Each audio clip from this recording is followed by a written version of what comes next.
दवाई खाती ही सो जाना, घर पहुंचते ही मुझे कॉल कर लेना, फ्री होती ही मुझे बता देना। ऐसे जुमले हम अपने डे टू डे लाइफ यानी रोज़मर्रा ज़िंदगी में ज़रूर बोलते या सुनते हैं। इन जुमलों के लिए इंग्लिश का ये स्ट्रक्चर यूज़ होता है डू प्लस V1 यानी first form of verb plus as soon as plus subject plus main verb plus other words. अच्छी तरह समझने के लिए कुछ मिसालें देखते हैं। दवाई खाते ही सो जाना, do sleep as soon as you take medicine, do sleep as soon as you take medicine.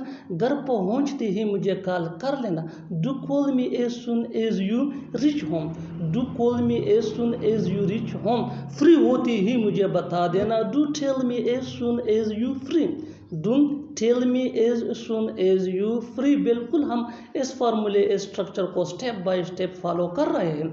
आप भी इस फार्मूले की मदद से सीख सकते हैं, बना सकते हैं ऐसे हज़ारों जुमले अंग्रेजी ज़ुबान में that can be really helpful. अच्छी तरह समझने के लिए एक और मिसाल देखते हैं। One more example for better understanding. जितना ज़्यादा प्रैक्टिस करोगे उतना ही जल्दी इंग्लिश सीख जाओगे।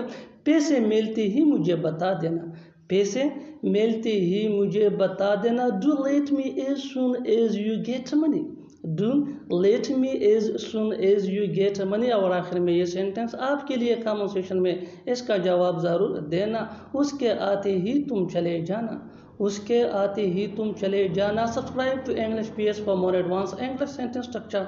Thanks ma'am.